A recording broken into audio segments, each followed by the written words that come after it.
On the easternmost edge of the fairy village of Small Thicket is Fallen Tree Harbor, the village's bustling creekside port. Many travelers and merchants arrive by the creek, either coming in from Pebble Sound to the north or traveling from further inland. Our focus today is a restaurant located on the banks of said creek. Named the Minnow's Munch, it's owned and operated by a bonded couple who've been running their creekside eatery for many seasons. They built their tiered restaurant in the thick roots that spread down from the shoreline in search of water, so you can easily swim, fly, or climb up to order and eat. The fishwife here on the left is the no-nonsense resident chef of the Minnow's Munch and loves coming up with fantastic flavor combinations. On the right is her longtime partner, the Fisher Fae, a big, muscular fella with tiny flowers in his mossy beard. He does all the fishing and ingredient acquisition, pulling minnows straight out of the water with his bare hands. I started with some insulation foam to build the base of the restaurant. The restaurant itself is located on the side of the creek, so I needed a base and a back to build everything on. For the big roots that hang down the creek side, I chose some excellent sticks that gave me the same vibe as my sketch. These were more driftwood pieces I collected from the local big river. Embarrassingly, watch me wrestle with adding a new glue stick to this glue gun, because if I let go of the stick and it wasn't glued yet, it's gonna fall, and I wanted to see if I could put the glue stick in the glue gun, but there's some struggle before success. Anyway, I trimmed down some more sticks to add more root shapes. Hi-ya! Wow, I'm so strong. I bulked out the back of the base with some foam scraps and some thick packing paper.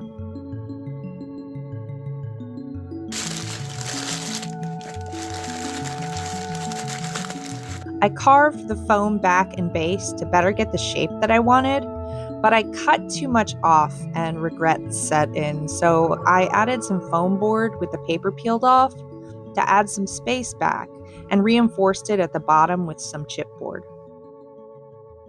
Additional project management by Pichu and my youngest gremlin Fern, while I carved bits of the base away to look more like the edge of a whimsical creek. I added another stick for good measure before gathering up some more XPS foam scraps.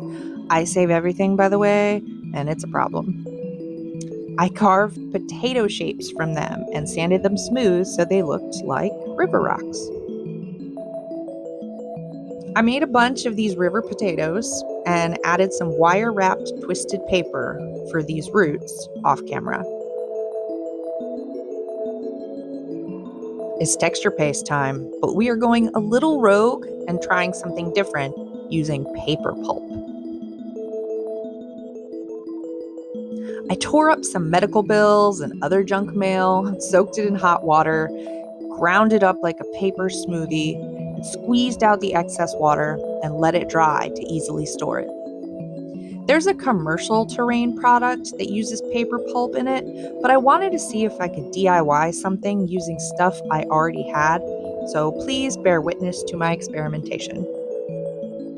I first rehydrated the pulp with some water and let it sit for a minute before I added the other ingredients. I made sure I got all the pulp parts moist and shredded some of the bigger pieces. Next ingredient is cornstarch, but if I had plaster, I would use that instead.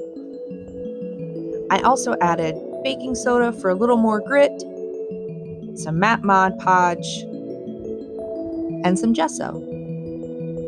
And then I mixed and mooshed everything together with a gloved hand.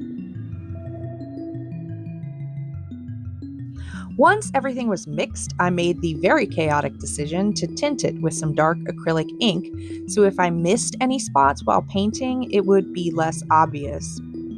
But it just ended up looking like dryer lint, which led me to think I bet I could use dryer lint and glue to make clay from. Anyway, I like to keep my project mood board while I'm up. It helps me stay focused, which for my squirrel brain is a must. I applied this mushy paper pulp clay everywhere there'd be dirt, so I ended up covering the entire base except the sticks and the potato rocks. This took a while and I had to mix up several batches, but I really loved this mixture and would happily use it again. Also, side note, putting the wet mixture over the dry crumpled paper worried me for a minute, but everything turned out okay. And I tried to keep the thickness to only a few millimeters because otherwise I knew it would take absolutely forever to dry.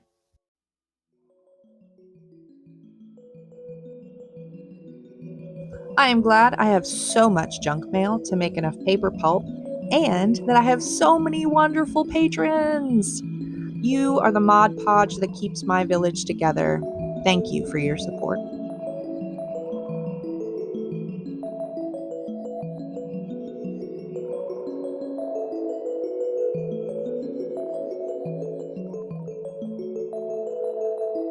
Once I had everything covered in pulp, the potato creek stones looked a little lonely.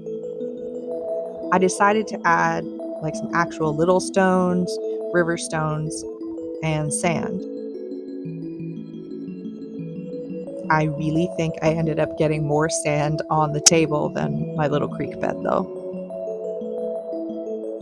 And I sealed it all down with watered down white glue. After that, I covered everything else in a brushable texture paste made from Mod Podge, gesso, and cornstarch to unify the textures and protect the exposed foam. Like magic, the whole piece was covered. And with more magic, I painted everything in some cool natural colors of brown, gray, and tan. It is tiny carpentry time. I wanted to use real wood for the decking, so I made some paper templates first to figure out my shapes. I then cut jumbo popsicle sticks into thinner planks, shaved and sanded down the sides to make them look a little more wonky, and cut them into the shapes I needed. Before I glued everything to the creekside, I added a gray acrylic wash to the wood to age it. I'd like to think the restaurant is built out from the dirt, and I considered building it that way, but doing the decks separately and making paper templates was so much easier. Next, I added a little staircase so our non-winged friends can get from one level to another, and I added a small dock on the lower level so leaf boats and other swimmers can make their way to the restaurant by water. I scratch built the big fish sign out of some little bits and bobs from my stash. The body is a wooden leaf from a vintage necklace. The fins are small antique wooden puzzle shapes, and the rest of the fishy details were crafted from beads, buttons, tiny clothespins, and sequins. I made a door out of toothpicks and the metal bit from a small clothespin, and used an ice cream stick and a blob of poster putty to help me glue it on. More square balsa wood pillars on the bottom level, and some small finials to top them off made from old beads.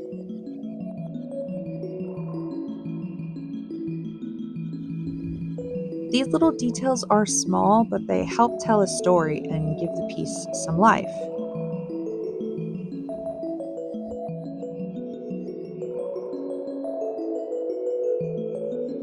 All these plants help do the same and provide some scale to my world. Otherwise, my pieces could easily be normal sized. And we are not normal sized, we are bite sized. No structure in Small Thicket is complete without moss. Moss is canon.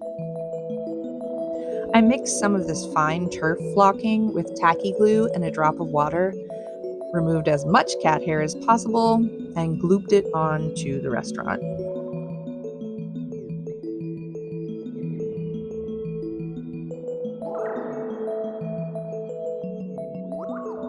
Adding moss plus the little individual leaves and sprouts in combination with the big, tall plants, chef's kiss.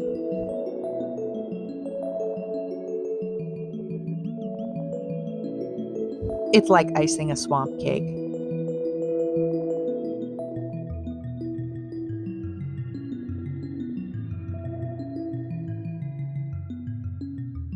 I then crafted some small tables out of a few layers of cereal box cardboard and some cute beads I had in my stash.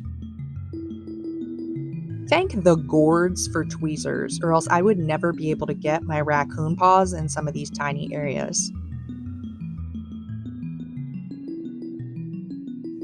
I imagine this restaurant is the kind of place that moves really fast, so there's no chairs, only tables.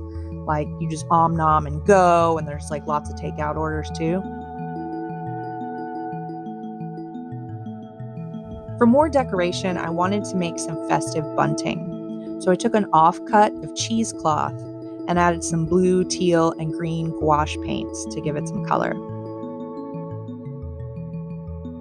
I liked the thicker weave of this fabric. I always want to add more texture to my terrain whenever I can. The paint itself also added some stiffness to the fabric, which made it easier to create the buntings with it.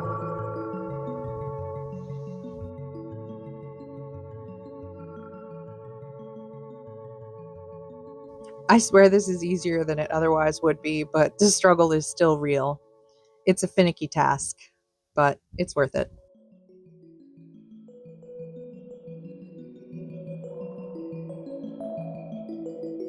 I mean, look how festive it looks.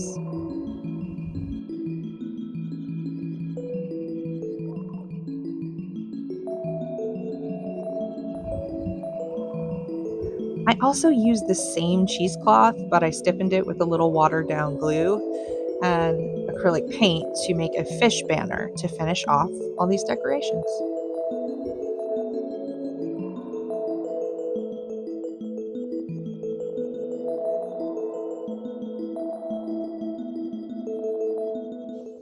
Now on to the final shots.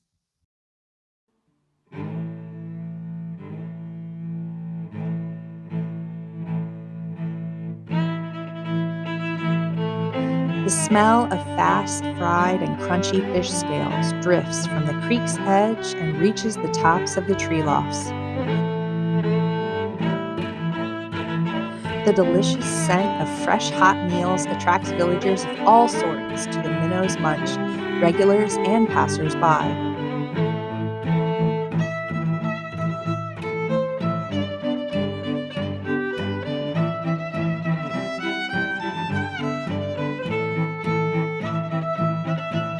Thank you everyone so much for watching. Please subscribe to my channel and visit my other digital homes, and I'll see you next time. Bye.